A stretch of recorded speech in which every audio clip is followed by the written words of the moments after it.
right, everyone. Misty Williams here from Healing Rosie. I'm super excited to join you guys today, and I'm going to try to figure out. There we go. Put us side by side.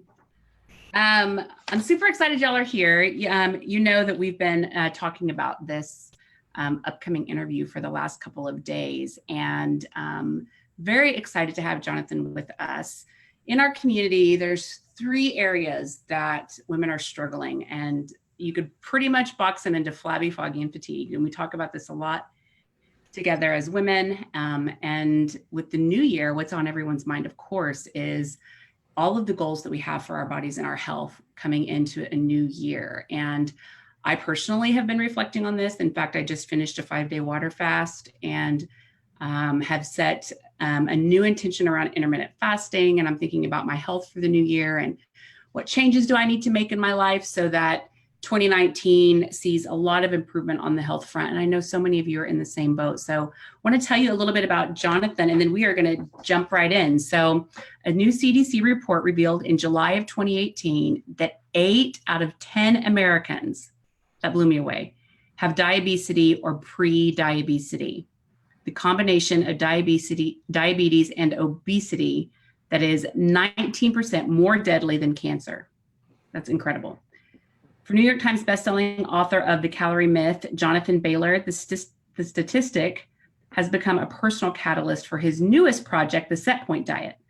Jonathan's own grandfather died from complications of diabetes. Intent on making sure that the superheroes in our lives don't fall victim to lifestyle diseases the same way he did, Jonathan has dedicated his career to helping people lose weight, reduce inflammation, and heal their metabolism permanently.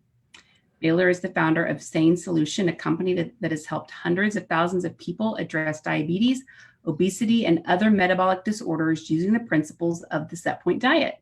He has collaborated with top scientists for more than 15 years to analyze and apply over 1,300 studies, which has led to more than 27,000 people achieving life-changing results with this program.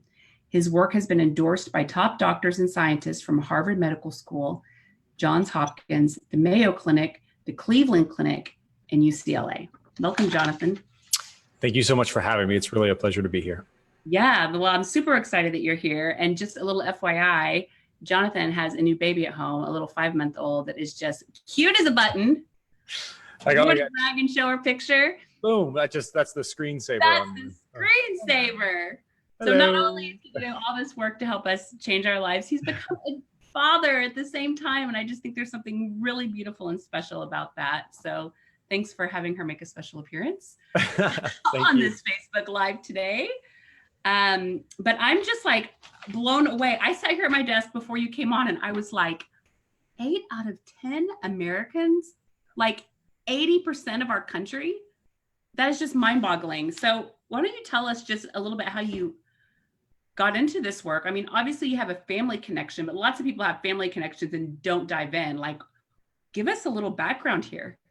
So you already mentioned the family connection. So I'm going to give you, that was the tragic death of my grandfather. And you can actually learn more about that a little bit later because we actually depict it in a very shocking way in this new miniseries we shot with the Harvard Medical School. But there's another really important element that I think will really resonate here. And that was my own journey with my body growing up, because when I was growing up, I was disgusted with my body, to say the least. And I spent hundreds of dollars monthly even as an adolescent, and did potentially very damaging things to my body in an effort to change the way it looked. But here's the wrinkle. I was disgusted with my body because it was grossly underweight. I couldn't gain weight. And that sounds crazy to a lot of people because we live in a country where we just talked about 8 out of 10 of us are suffering with diabetes, which is the combination of diabetes, pre-diabetes, and overweight and obesity. But I struggled with the opposite problem where I physically couldn't gain weight. And now my daughter actually struggles with this problem. We have to go out of our way to supplement breast milk and formula because she cannot gain enough weight. And I had this moment in my life where I started my career as a personal trainer. And I remember sitting across the desk from one of my clients, and I was about 19 at the time. And my client she was somewhere in her 40s. And, here I am, this college freshman. I haven't really had any experience with life. And she is, she was a mother and a professional. I mean, she's just crushing life in all areas. And she's sitting across the desk from me, and she is crying, saying, Jonathan, I'm eating 1,200 calories like you're telling me to. I'm exercising for an hour a day. What's wrong with me? Why can't I lose weight? And I was about to say, well, I think we just need to cut you down to 1,000 calories. But then I had this flash moment of realization, which was, how is it that I can eat 6,000 calories per day in an effort to address my body issue and can't gain weight? And this brilliant human being can eat 1,200 calories per day and not lose weight. I mean, we're both people. Yes, I'm a man and she's a woman, but 5 times the difference in calories doesn't add up. That doesn't make sense. Fortunately, both of my parents are college professors. So I went home and I told them about this realization I had. And I said, what is happening? And they said, Jonathan, well, is there any research on what makes naturally thin people naturally thin? Like what? I don't know. Why does your body work this way? And that put me on this 15-year odyssey to figure out, like, what is the difference between a body? Because we all know people who can eat whatever they want and don't really exercise and stay slim. What is the difference between the way that body works and the way everyone else's body works? And can we learn anything that can help on both sides of the spectrum? And that's what led to this development of the Setpoint diet, or the sane eating plan that we have here, and these revolutionary transformations, because we found a method to change what your body wants to weigh and the way your body wants to function, rather than fighting against it through starvation and other barbaric techniques. Mm-hmm. Okay. I have so many questions. I'm actually looking at my list thinking which one is going to be the juiciest, because we have a limited number of time. So you just mentioned 1,200 calories and exercising every day. There are so many women in my community that I know relate to that story of, I have restricted calories, because that's what we were told to do. Me too. I've done it too. I've restricted calories and I am not losing weight. Mm-hmm. And I actually found out in 2017, I'd stabilized pretty well for a few years. And I was going through this, like, what is happening? Like, if I eat any carbs whatsoever, and by carb, I mean like a sweet potato or something that's not green or protein, I'm gaining 1 or 2 pounds a day, and then it's not coming off. And then I'll go through a couple more days, and I'm just like, it was totally crazy. I checked my thyroid again, and I'd been subclinically hypothyroid for years, but when I checked it again, my thyroid was T3, free T3 was 2.1, which is clinically hypo. And one of the things that occurred to me, like through that whole year, what I was trying to do to keep myself from continuing to gain weight was calorie restrict. Mm-hmm. I was still eating in a healthy way, but I was restricting my calories. So why don't you talk to us a little bit about what happens when we eat less calories and exercise more, and we're trying so hard to get that weight off? What's happening to our bodies? So the title of the new book, the Setpoint diet, is really, really key, because this biological fact of set point weight is the explanation to what you're experiencing, which is, we've been taught for the past 40 years through programs like Weight Watchers, Nutrisystem, Jenny Craig, that your body is fundamentally stupid, bad, and flawed. And that unless you consciously monitor and track everything, that it wants to be sick and it will be overweight. And that is just biologically false. Your every mission critical system in your body, whether it be your blood sugar or your blood pressure or energy balance, which is what we're talking about right now, is homeostatically regulated, that your body wants to maintain balance. And what is that? And when we talk about body weight, this is called your set point weight, or a range of about 15 pounds that your brain, gut, and hormones work together to automatically keep you at. And if you have a high set point, when you eat more calories, or even if you eat less calories, your body is going to err on the side of storing those calories as fat rather than using them as energy, which is why you can gain weight and be lethargic at the same time. And if you have a low set point, your body is going to err on the side of burning calories rather than storing them. And just so you know that this is not like Jonathan's magical theory, there was a study done at the Mayo Clinic where they took individuals and they measured the amount of calories they need to maintain their weight, their base metabolic rate, and they fed them 56,000 more calories than they needed over the course of 8 weeks. At the end of that study, none of the participants gained 16 pounds, which is how many pounds they should have gained according to calorie math, the whole like 3,500 calories in a pound of fat. The most that anyone gained was 8 pounds, and there were some participants that didn't gain any weight, and they didn't exercise anymore. So how is it possible that some people in this study ate 56,000 extra calories and didn't gain any weight? How is that possible? Where did the calories go? Is it magic? It's not magic. The researchers studied 3 of myriad ways that your body can respond to excess calories. One is your base metabolic rate, and it can just increase. Another is called dietary induced thermogenesis, or the number of calories you burn digesting food. And another one is called non-activity exercise thermogenesis, or NEAT. And just the amount of calories you burn through spontaneous movement. And your muscles can even take more or less calories to do the same thing, such as walking, depending on what they perceive as energy availability in your body.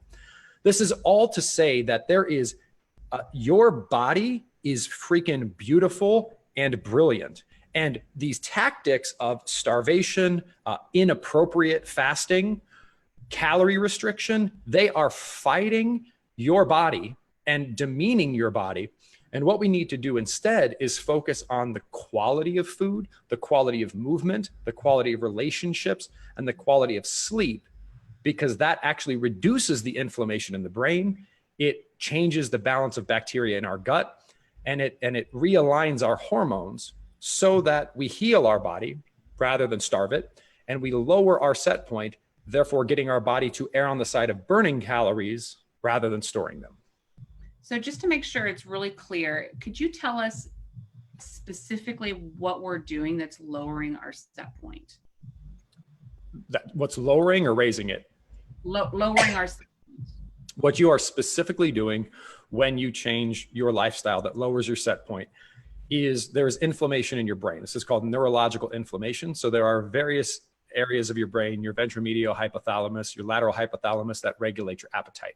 When these areas are inflamed, they cannot respond to certain hormonal signals like leptin signaling and insulin signaling, and they can also cause cravings to be out of whack. So no matter how hard you try to not be hungry or to eat less, if your brain is inflamed and causing cravings and causing voracious appetite, telling someone who has an inflamed brain to eat less is a little bit like telling someone who has clinical depression to just be happier. You can't just be happier if your brain chemistry is off. Or like, I have really bad vision. I have -7 prescription in both eyes, which means I'm basically legally blind if I don't have contacts in. If my optometrist was just like, Jonathan, just try harder to see better. That's not acknowledging a biological thing that's happening that must be addressed. So there's 3 biological things that are happening that we must address to lower set point. Inflammation in the brain. The second one that I alluded to there was an imbalance in our hormones. And then we talked about thyroid. We can talk about testosterone, estrogen, cortisol, leptin, glucagon, blah, blah, blah, blah, blah. Or we can talk about the lifestyle changes that change all of them. And then the balance of bacteria in your gut. So people talk about, I have certain cravings. We cover revolutionary research in the book where these cravings might not be yours. They might be the cravings of the trillions of set point elevating bacteria in your gut, because we found that there's certain bacteria that craves non-starchy vegetables, for example, and there's certain bacteria that craves sugar. So these might not be your sugar cravings. They might be the cravings of little bacteria that are living inside you, and we need to change your lifestyle to change that bacteria, to get your body working for you rather than against you. Yeah. So we talk a ton about gut health. In fact, we are in talks right now with Dr. Michael Ruzio of Healthy Gut, Healthy You. I have his book here somewhere. One of the things that I really encourage the women in our community to do right away is work on their gut. So I would love for you to share with us maybe a few really key, not commonly talked about things that are really important to do to improve the health of your gut in a way that's going to have an impact on your set point? Are not commonly talked about. Well, so I know you had mentioned before the show, and if you're willing to talk about it, because I think I have a unique, the research we've done has a unique take on it, is fasting. Okay. Because what the thing that you can do to, what's beautiful, and I think this is really important for people who are struggling with severe fatigue, severe flabbiness, and severe brain fog, is if you go to this doctor and this doctor and this doctor, they're like, well, you need to do this to address your thyroid, and you need to do this totally separate thing to address your depression, and you need to do this. I'm going to say something that some people may perceive as controversial, but the research says is common sense. Obesity, diabetes, depression, heart disease, these are all symptoms of the same underlying conditions. And we don't know why in some people an inflamed brain, dysregulated hormones, and an imbalanced gut manifests as depression, whereas in some people it manifests as diabetes, whereas in some people it manifests as overweight. But we do know that in all of those people, it is impossible, if you reduce the inflammation in your brain, heal your gut, and heal your hormones, to not have the symptoms of depression get better, to not have the symptoms of hypothyroidism get better, to not have the symptoms of polycystic ovarian syndrome get better, to not have the blood sugar complications that come with diabetes get better. So why am I saying all this? Having a high quality, loving relationship with food, not fearing food, not falling victim to what I call FOF, or fear of food, is essential, because the right kinds of foods are the single most powerful medicine to address gut health, to address anxiety and depression, to address risk of diabetes. And this is why in our community and in the research I've seen, I tread very carefully on the topic of fasting, because we have found that for especially females who have suffered through calorie counting and yo-yo dieting throughout the entire course of their life, fasting is a euphemism for starvation dieting, and it can lead to eating disorders. And it also is precluding some people from, again, embracing food as healing, because it's a way of, again, no matter how people skin it, saying eating food is bad on some even subconscious level. And there's a lot of research that we cover in the book that mindset and the way we talk to ourselves and the amount of sort of stress, the perceived stress that we put on ourselves, that has more of an impact on our gut flora and on our hormonal balance than anything that we can eat. So getting that mindset right, getting that perception of ourself, our body, and our relationship with food locked in is arguably more important than any dietary change you could ever make. And I feel that avoiding food completely can sometimes tie our hands while we're trying to do that. Mm-hmm. Do you have research on your side, other than the point that you're making, which is a very valid one, that, you know, if women have tended toward eating disorders and different things like that, fasting can just be, you know, another manifestation of that with a different label on it to justify it, right? That situation, relevancy totally acknowledged. Is there any other research that you have that talks about the effect of fasting on your set point? Are there benefits of fasting? Because there's many ways to fast, obviously, and not just what I just did, which is a 5-day water fast, but there's intermittent fasting, there's bone broth fasting, there's different kinds of, people call them a juice fast and cleanses. And, you know, there's all sorts of different ways it seems that that we're approaching doing something for a finite period of time that's intended to be healing and an interruption into the way that we're eating normally. Mm-hmm. I have personally not seen any research that has shown that complete aversion of food helps to sustainably reduce inflammation of the brain. I could imagine that it will have a positive hormonal benefit for some people, depending on where they're starting from. That said, I in my experience, we are not struggling with fatigue or diabetes or obesity or depression because of a fasting deficiency. Therefore, I don't think fasting is the answer. Okay. I think we are suffering from nutrient deficiencies. I think we're suffering from sleep deficiencies. I think we're suffering from deficiencies in supportive relationships. I think we're suffering from deficiencies in self-love and self-acceptance. And that, I mean, disease is defined by a deficiency in a system in our body. And we need to correct those deficiencies. So I am also a fan of the psychology around pursuing the positive rather than attacking the negative. So we've found, for example, and a study at Laval University in Canada has reiterated this, that a mindset of eat more of these right foods so that you're too full for quote unquote the wrong foods, but we're not even going to talk about that. We're just going to make you so full of the right stuff, has radically better long-term effects than focusing on what to avoid. Because there's a very famous psychological study of, don't think of a white bear. Right. Totally. What everyone's thinking of is a white bear, right? So I just, because of, the experience that we've had coaching hundreds of thousands of people, and again, our unique individual that we focus on is generally a menopausal or postmenopausal woman who has yo-yo dieted at least 10 times, that focusing on more of the good rather than less of anything is the most therapeutic approach to lowering your set point. Awesome.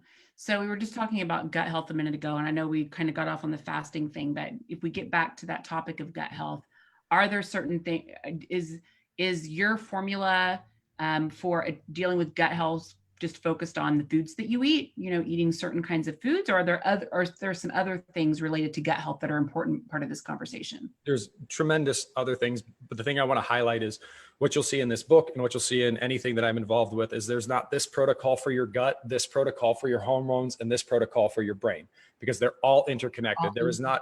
There's not a way to eat for your gut that's bad for your brain. If it's good for your gut, it's good for your brain. If it's good for your brain, it's good for your gut. And I think that's really important for folks to understand, because this can become paralyzingly complicated, and that causes stress, which elevates your set point and causes all kinds of problems. So the way to eat to heal your gut, your hormones, and your brain is an abundance of non-starchy vegetables. These are generally vegetables that you could eat raw. You don't have to, but you could. So think green leafy vegetables, for example. Nutrient dense proteins. So I want you to go real nutrient density. So I'm going to say some odd stuff like mollusks. So if you don't eat oysters, if you don't eat clams, if you don't eat mussels, I know these are potentially weird foods, but they are so therapeutically nutrient dense that they have a profound impact on all those three systems of your body that I mentioned. Whole food fats are critically important, but there are certain whole food fats that are optimal. So fats that are high in monounsaturated fats like avocados, macadamia nuts, fats that are high in medium chain triglycerides such as coconut, and fats that are high in omega-3, foods that are high in omega-3 fats like fatty fish, chia seeds, and flax seeds. These specifically have a tremendously therapeutic effect on the gut as well as hormones. And then finally, low fructose fruits. So these are fruits that are going to provide you with the most phytochemicals possible, the most vitamins and minerals, and the least amount of fructose. So think things like berries and citrus fruits. All right. Well, I'm going to go to a couple of questions that we have from the community in the time that we have left here. First one is from Margie. How do you recover from being too low calorie for too long? For years, I've eaten a low calorie diet. My hunger levels are naturally low now since my metabolism has slowed. I want to lose weight, but even fasting or eating 700 calories a day won't make me lose the weight. How do I increase my calorie intake and lose weight simultaneously?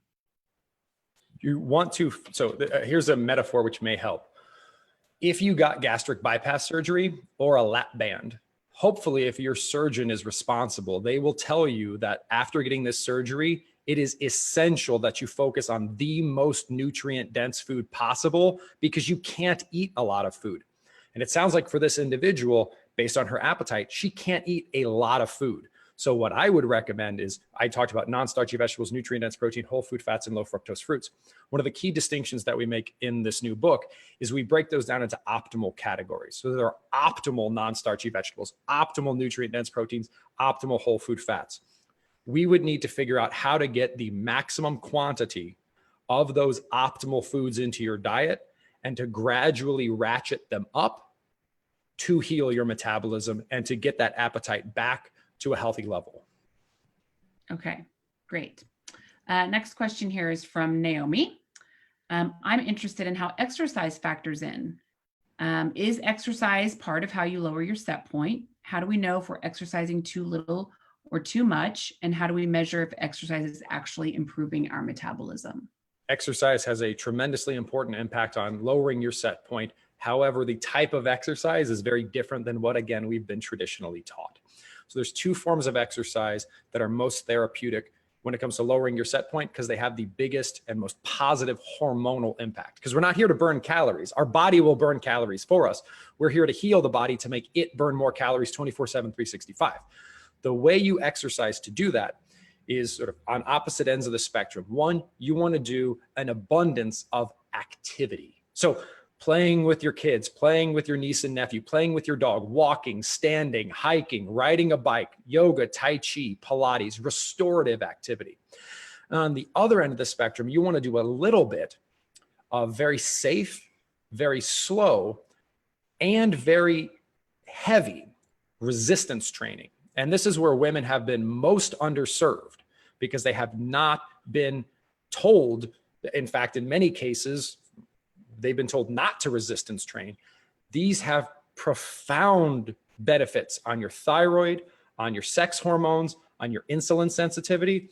And in the book, we explore a new form of resistance training known as eccentric resistance training, which allows you to activate muscle fibers that very likely you've never tapped into in your entire life, and has a radically profound hormonal impact on your body, and can be done in very low amounts by anyone. You don't need to be athletic to do it to get that positive hormonal benefit. So you want a little bit of that, a lot of restorative activity, and then you want to stay out of the middle, like waking up at 4 a.m. and jogging. That moderate intensity activity can have a detrimental impact on your hormones, especially your thyroid, if done in excess. Mm-hmm. And how do you know if you're doing it in excess? If your results aren't great, you're probably doing it in excess. Okay. Next question is from Elizabeth. How do you lose weight if you can't exercise because of compromised adrenals? The good news is that when you look at the research in terms of like exercise, social relationships, eating, sleep, if you get everything except exercise kind of nailed, you're 95% of the way there. Exercise is a great tool. It's a catalyst. It can speed things up. But as a quick, so we're at the Harvard Medical School recently filming this new miniseries and movies called Diabesity. We're talking with Dr. John Rady, who's one of the pioneers in the impact of exercise on metabolic health. And he's talking about a study they're doing on Medicare B patients in California. Large study, and they did a tremendous amount of regression analyses, and they found that in Medicare B patients in California, the impact of both healthy eating and exercise together was not as predictive of quality and quantity of lifespan as perceived social support. So feeling loved and connected and supported had a greater impact on longevity and quality of life than perfect eating and perfect exercise combined. So I'm really glad that you're saying this, and you've actually mentioned it a couple of times in the interview. And I was having a conversation with a girlfriend a few days ago about a lot of transformational things that have happened for me in my own life in the last few years. And I lived in Nashville for 15 years. Women in the community know a little bit of my story, but I moved to Austin about 4.5 years ago. And one of the biggest things that I kind of set my intention on when I moved to Austin was creating some shifts in my life around relationships. Because when I was 35 and I went through my surgery, I remember sitting in the hospital room. It's time for me to go. I've had the second surgery. Bowels have woken up properly. Everything looks good. Time for me to go home. And I remember feeling uncomfortable calling any of my friends to ask them to come and get me from the hospital. Mm-hmm. Now, looking back, I've always had a ton of friends in my life, but there's something about the way that I was showing up in the world at the time. I was constantly showing up as the person who was giving and contributing and sharing. And if we're looking at like someone like Alison Armstrong's work, I was showing up as masculine and feminine in my life, right? My entire 30s were like that. My entire 30s were me being the overachiever that I am, being the personal development junkie that I am, doing everything I could to take on the world and do it all. And I did not know how to ask for help. I didn't feel comfortable asking for help. I felt unworthy at some level of asking for help. And since I've come to Austin, I've made a lot of changes in my life. And one of the biggest ones was really studying the work of Alison Armstrong. She was a guest on Fix Your Female Hormones. And in her work, she talks a lot about how important it is if you're in a role of accountability in the world, accountable at work, accountable at home, accountable for creating any kind of outcome in your life. In order for you to be successful, you have to have support. And men traditionally are a lot better at this. They know that if they're the leader and they're in charge and they're accountable, then they need support around them. And it's fairly easy for most men to look to people around them and ask for what they need because they're taking on some responsibility. But women are not. And in our community, I see it all the time. I see it in our posts. I see it in the things that come up that we talk about as all the things that we're responsible for, and we're not on the list anywhere. There's plenty of women who have said things in the group like, after I make food for everybody else in the family, after I make food for my husband and kids, I am so exhausted. I'm too tired to make the right thing for myself. Mm-hmm. And we logically at some level know that in order for us to create something different in our lives, we've got to change our environment and change how we're relating to the people around us. And most importantly, change our expectation of what it's reasonable to ask and expect of ourselves. This is epidemic for women. I mean, this is not just something that Misty has experienced. Jonathan, you're nodding because you probably see it in the majority of women that you work with, So I'd like to just kind of create some space as we're tying a ribbon around this conversation to talk a little bit about this piece, because you can do all the other things right. And I have noticed in the last couple of years in my life, there's things that have changed so dramatically because I have learned to ask for support, because I'm creating space in my life to be supported.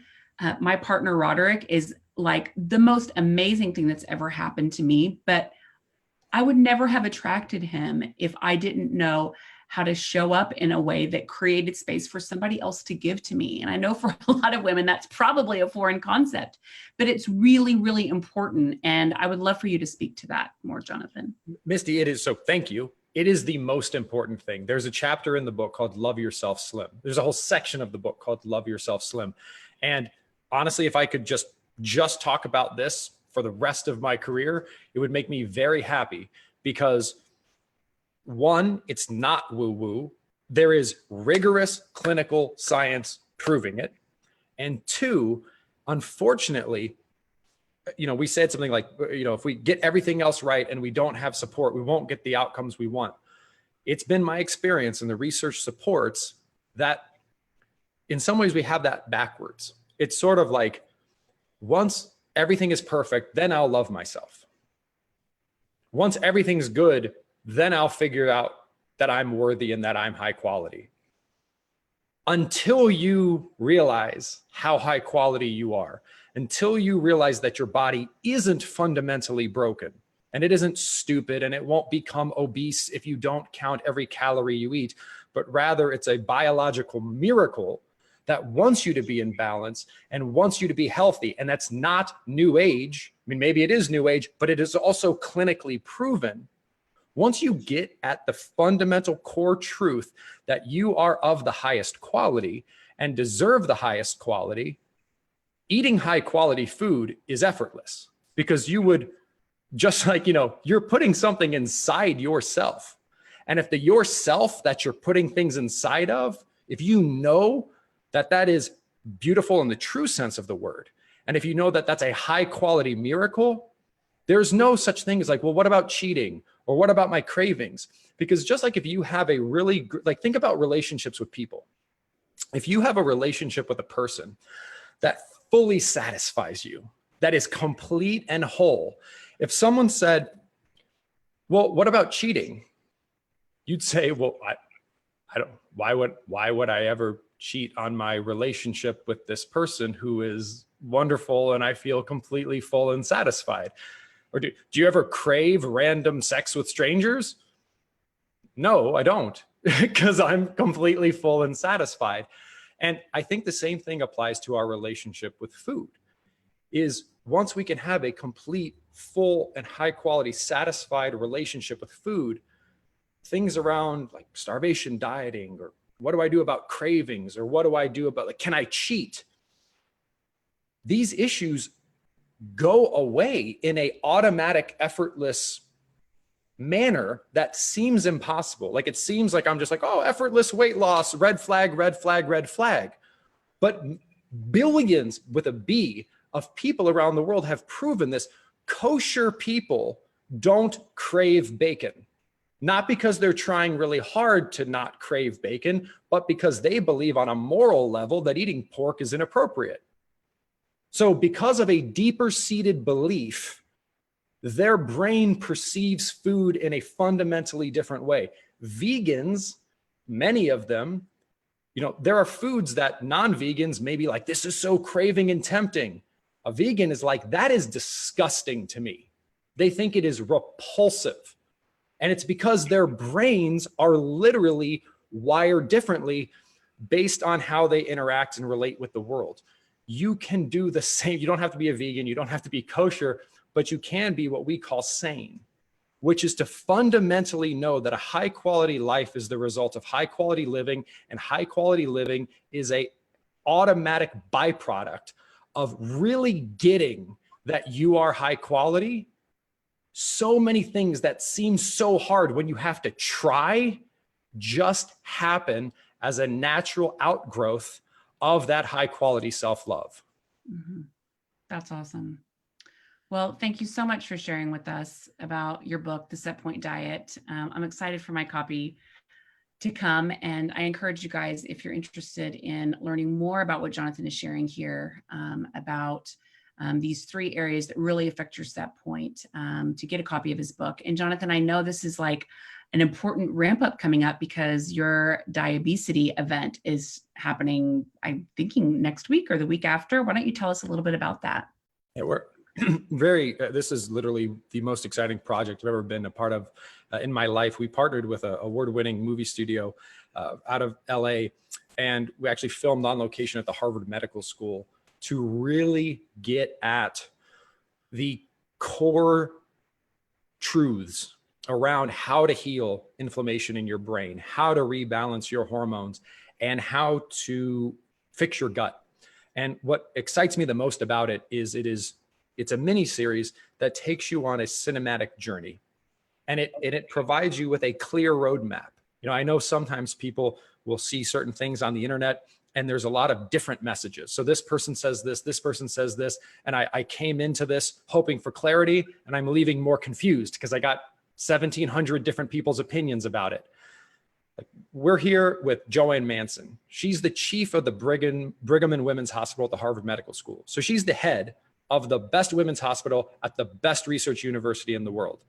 And we're with Dr. John Rady, and there's 4 of the best doctors, Dr. David Ludwig, who's the top endocrinologist at the Boston Children's Hospital at the Harvard Medical School. And we take you through a beautiful, just beautiful cinematic journey on how to get to the truth of these things and how to understand this mindset of quality first and simplicity first. And it is the most empowering, uplifting thing I've ever been a part of.